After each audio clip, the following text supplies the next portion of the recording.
So, moving right along, I want to talk now about how to raise super kids and then end with perhaps the most important session of the seminar.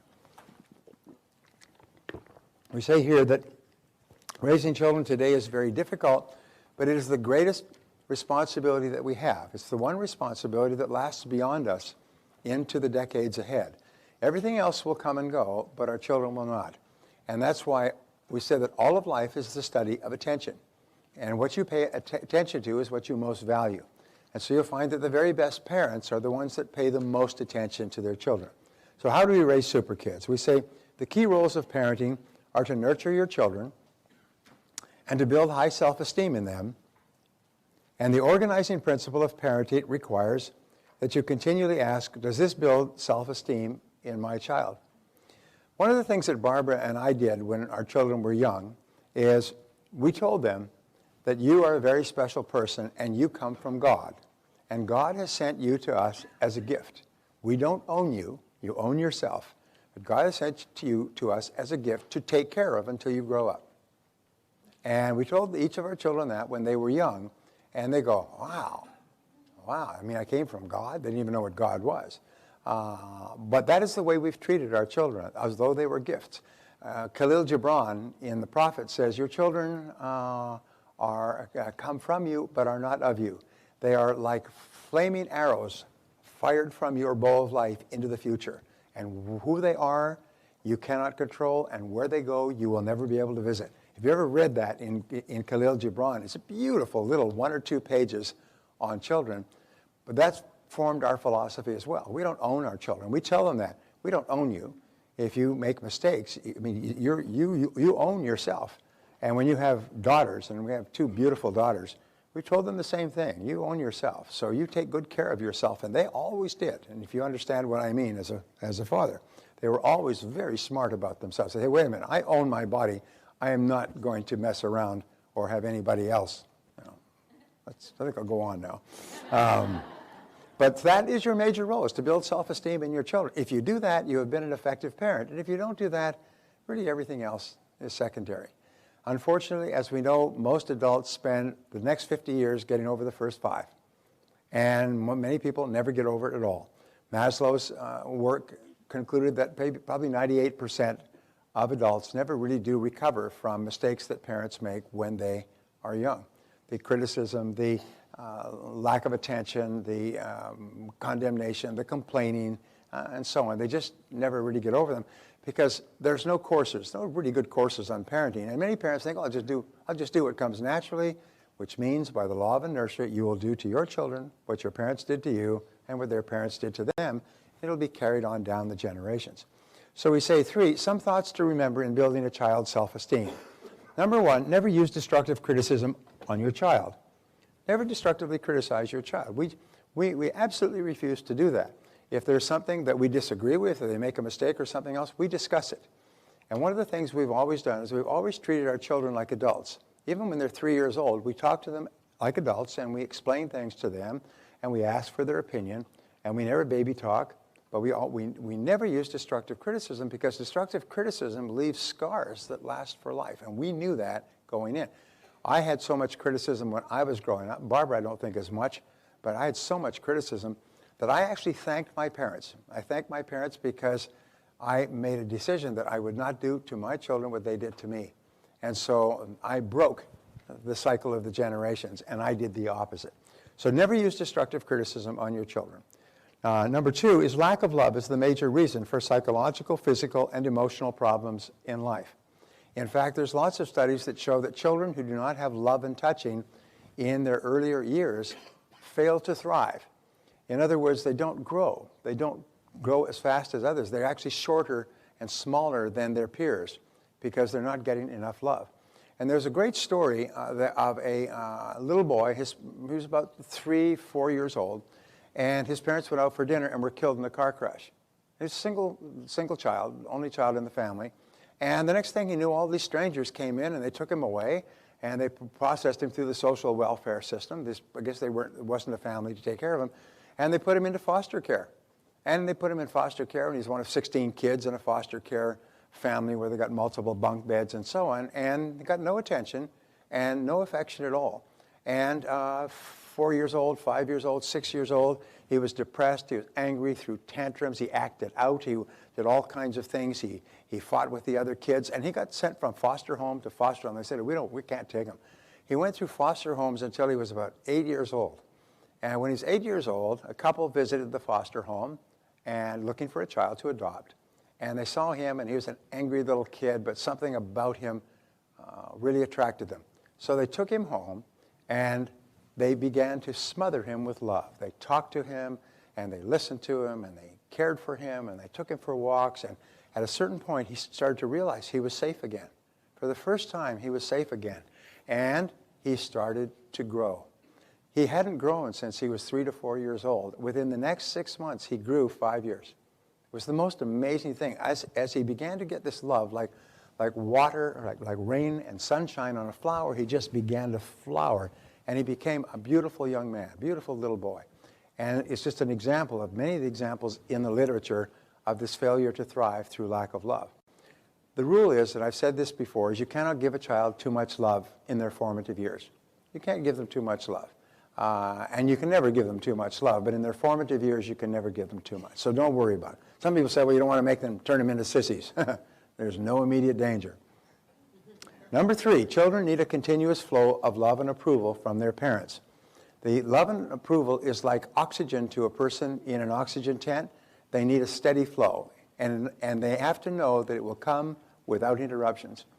When my little girl, Christina, was in her first 10 years, I would always ask her, how much does Daddy love you? And she would say, this much. I trained my kids to, and I said, but what about when you break a dish, or what about when you don't listen to your parents? She said, Daddy, you always love me this much. And I've had many parents who've taken that and played it with their kids. It's called the love game. How much does Daddy love you? He loves you this much. Daddy, you always love me this much. And that's why I train my kids, is we always love you 100%. There's never going to be a 99% day in your life. It's 100%, totally. And it's so relieving for children to know that they're completely safe. The most important people in their life think that they are wonderful human beings and love them 100% unconditionally. So it's really important.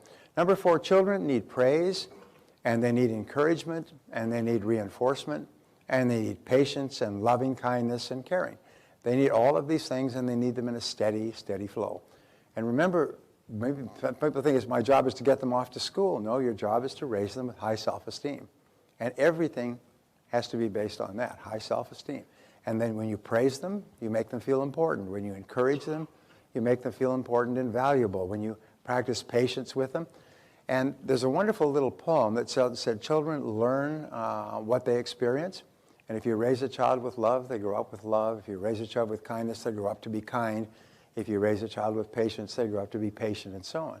If you raise them with anger, they grow up to be angry. If you raise them with criticism, they grow up to be critical. If you raise them with punishment, they grow up to punish other people. So it's a really good thing. The apple never falls far from the tree. So we say, tell them you love them every day. Tell them you love them every day. And there's 5 ways, 5 behaviors you can use. When I was traveling, I'd phone home, and I'd tell Barbara, I'd say, let me speak to Christina. I'd say, hello, Christina, how are you? She's a little girl, 3 or 4 years old. I say, Daddy loves you. I love you. Hope you're having a good day. And she'd say, yes, Daddy, I love you too. And then finally, I'd reach the point where I'd call Barbara, and Barbara would say, Christina, Daddy wants to talk to you. She says, tell him I love him too. I know what he's going to say. He's just going to tell me he loves me. All right, you know. And so you cannot do it too often. So number 1, give them unconditional love. See, love that is given, taken away, screws up a kid for life. Is if they never know when they're going to get it, when they're okay, when they're safe. It's interesting. You look at Bill Clinton, and Bill Clinton, by all accounts, is very charming man. I know people who are very dyed-in-the-wool conservative Republicans who have met Clinton and come away saying, geez, he's charming. And the reason he's charming is because he has alcoholic child syndrome, which is not a secret, is when he was growing up, his father was a violent drunk. what do we call them? Pardon? Yeah, no, he didn't have fetal alcohol syndrome. He was raised by an alcoholic father. And the alcoholic father would sit there, and then without any prediction at all, he would explode and go and running across the room and smack the kid. So this is what happens when, in many cases. So children who are raised in homes like this, there's been so many of them, they've studied them, they learn to be very, very charming, very socially adept. They're always alert, and they're very, very good at soothing people and getting their father to calm down, and so he doesn't hit them. And what happens when they grow up, they're often very charming. They have a wonderful sense of anticipation for working with people.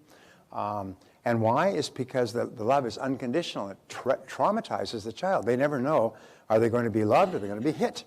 Are they going to be loved? They're going to be ignored or cursed or shouted at or so on. So it has to be unconditional. And what you do is just make that decision. My love for my children is unconditional. It's not negotiable.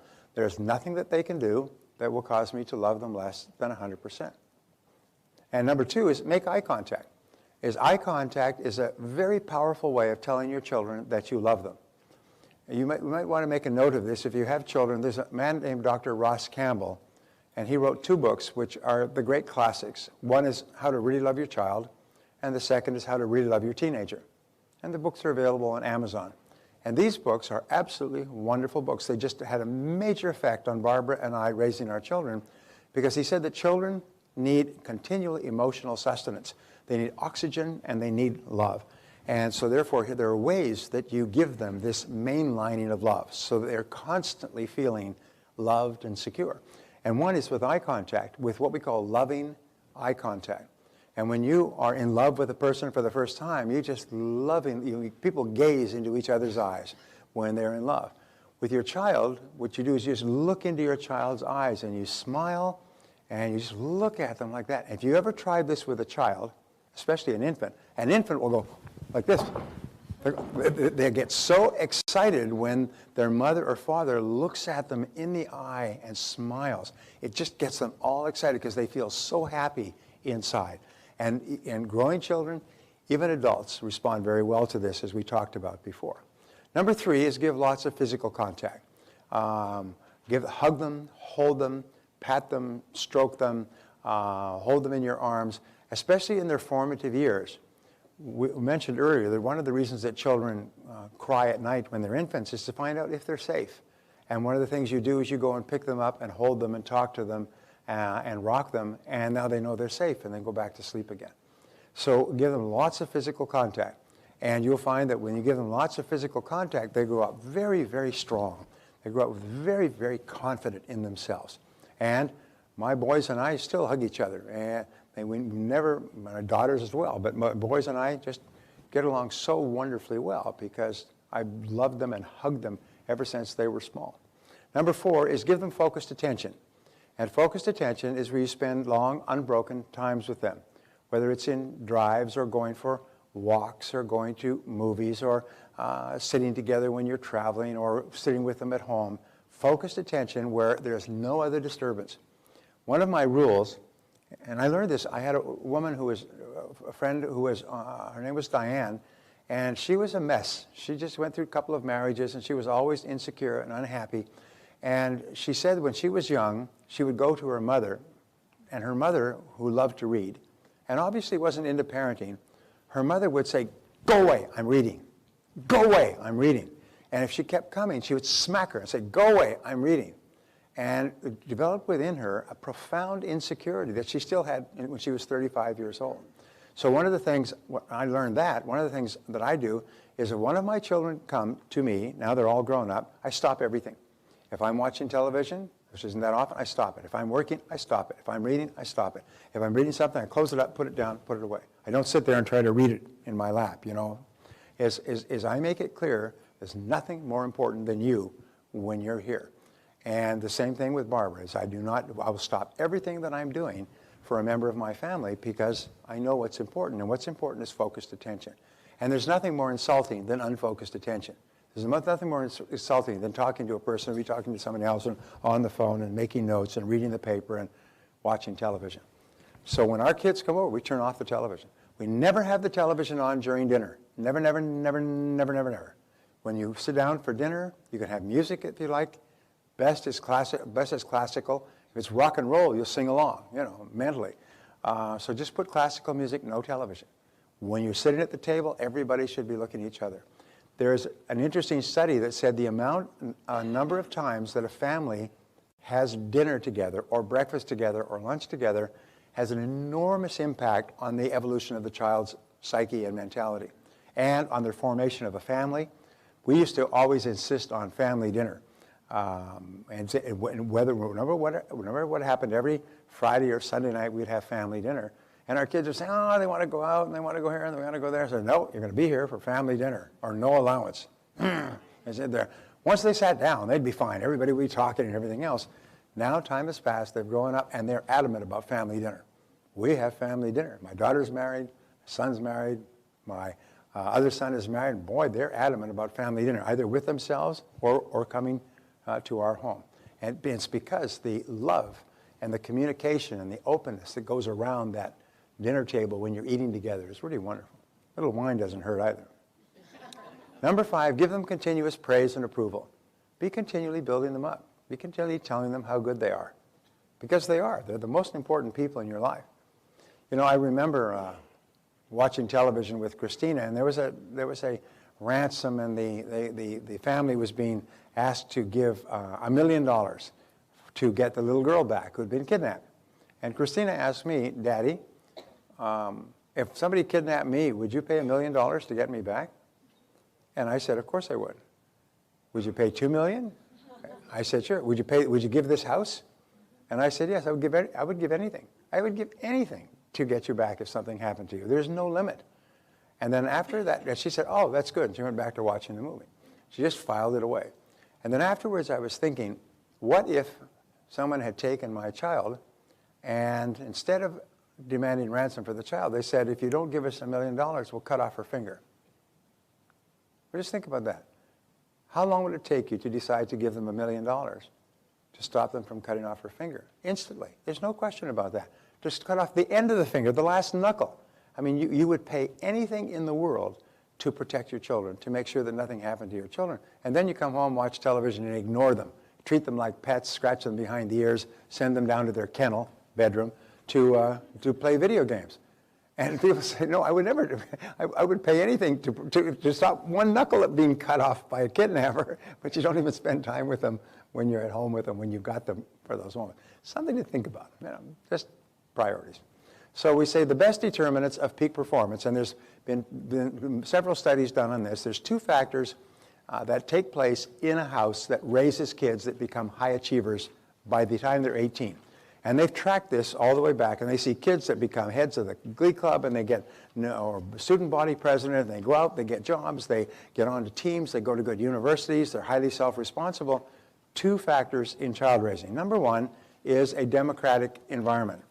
A democratic environment is an environment where the child is expected to contribute their opinions at an early age. That means they're not told what to do, their opinion is invited. Now we, with our kids, would always take them out, McDonald's or somewhere for dinner, so we'd always let them choose. We'd say, where do you want to go for dinner tonight? Someone would say McDonald's, someone would say Rubio's or something else. So whatever they choose, that would be where we would go. And we taught them this, not because of the food, but we wanted them to know that their opinion is important, and everybody in the family does what they decide to do. Our children are all leaders, in my estimate. They all see themselves as their opinions are important, and they're very, sometimes, outspoken with their opinions. But they are very confident in their opinions, and they're very confident saying what they believe. There's no wussies in our family. Because why? Because they've been led to believe that their opinions are important. They will come in when we're having parties with business people, and they'll come in, they'll talk when they were young. They come in, they talk to them just like equals. They've always seen themselves as equals of adults because they've always been treated as equals of adults. The second factor is positive expectations. Positive expectations is that parents raise their children always expecting them to do well. Now here's an important point, because I've had this discussion many times. People say, well, I have positive expectations of my kids. I insist that they get A's or they lose their car and their privileges. What's the problem with this? Well, it's not positive expectations that you have, it's positive demands. I demand that you do well, or I will withdraw my love and your privileges. And do you think this helps kids? I remember a story of a really interesting story. The guy's 35 years old, married, working at a company, nice social circle. He's at a party with friends and other couples, and there's a piano in the main room. And he sits down at the piano while the others are talking and getting drinks. He sits down at the piano and he opens it up, and he starts to stroke the keys, and then he begins to play. And he begins to play Chopin. Na, na, na, na, na, beautiful, beautiful. And his wife goes, and all the other people go, oh, he's never played piano in all their lives. They've never seen him play a piano. Couldn't believe it.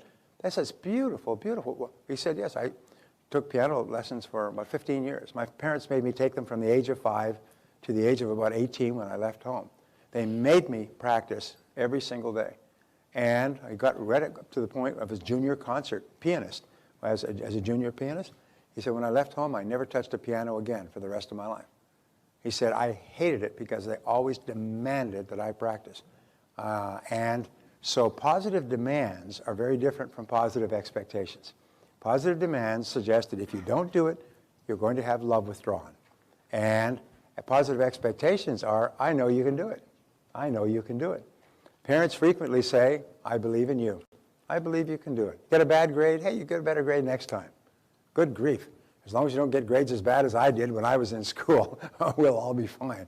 And so the parents of the kids always know that their parents believe in them, 100%. I've always told my children they're going to be very successful when they grow up.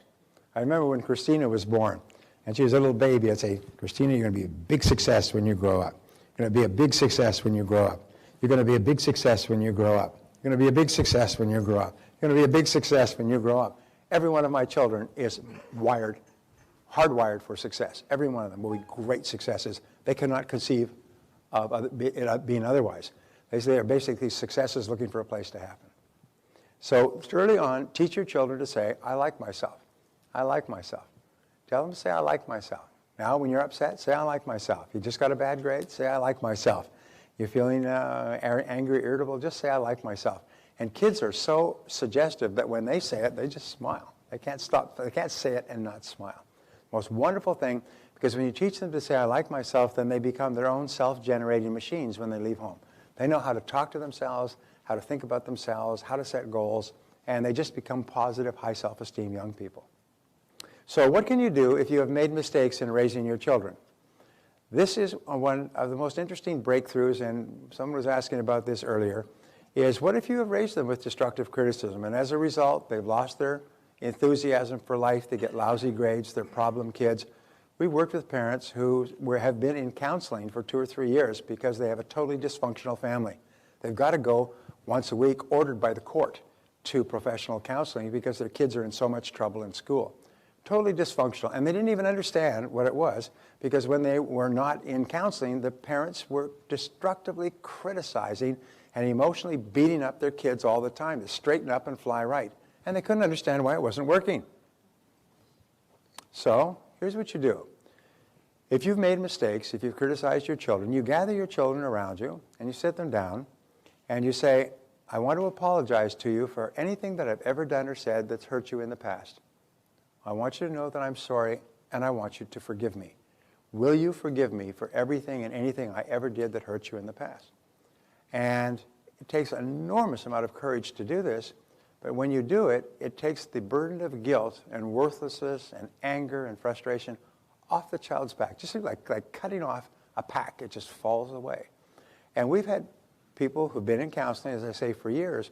The couple, the husband and wife, went home and sat down with the kids and did this and promised never to do it again. They did this and they called us the next day. They said it transformed our children.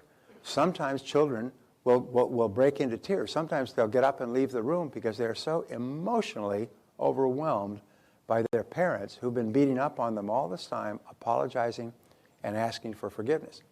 Now, the fourth point is give them permission to remind you when you forget. With my kids, sometimes I'll come home and I've been flying and traveling, I'm tired and irritable, and I would snap at them. I ain't perfect. I would snap at them or shout at them or something else, and always go to them immediately afterwards and say, I'm sorry, I shouted at you. I apologize. I should not have shouted at you. No matter what you did, I'm the grown-up, you're the child. Will you forgive me? And they always said, yes, I will forgive you. And then it's gone. Because I want to take that guilt away immediately so that they don't go walk around with it or go to sleep with it. I take it away immediately. If ever I shout at my kids, I go and ask for their forgiveness and apologize.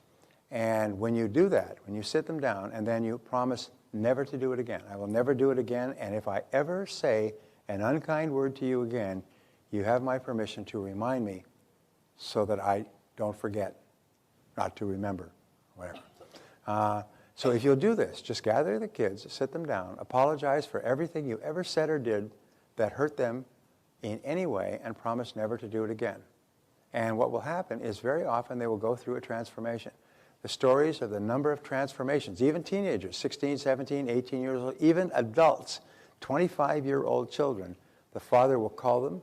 Usually it's the father, but often the father and mother will call them, have them come over or go and sit down with them and apologize and ask for their forgiveness.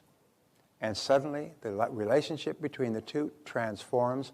The whole burden of guilt is gone. The young person starts to flower. It's the most amazing thing that can happen. And the worst downside of this method is that it doesn't work. That's the worst downside, but the upside is life-changing. And the stories of young people whose lives have been changed by their parents apologizing to them and asking for their forgiveness just go on and on and on. In fact, I've never heard of a situation where it did not bring about the whole family coming back together again, love coming back into the family, kids excited and happy about life. Everything changes and transforms. So make it a game to abolish destructive criticism from your family life. So you never, never, never use it again. And Barbara and I are very clear about this. We will not allow destructive criticism in our house. We will not allow anybody in our house who uses destructive criticism. We don't allow our kids to criticize each other. And if they do, we stop them. We don't allow destructive criticism. It is just like a poisonous gas that destroys the emotions and the personality of people. So we just won't allow them to do it. And so those are the ideas on how to raise super kids. Remember, it takes courage and character to apologize. It takes tremendous courage and character because everybody is very self-righteous. You know that self-righteousness greases the slide to hell, both emotional hell, personal hell. Self-righteousness is a form of personal justification. Oh, I'm entitled because the kid did this or the kid didn't do that. I'll tell you a quick story. When you lead by example, you build courage and character in your children. I'll tell you a quick story because he's not here, so I can tell it. I have a son, Michael, is 28, fine young man. And when he was 17, I was going on a trip to Europe.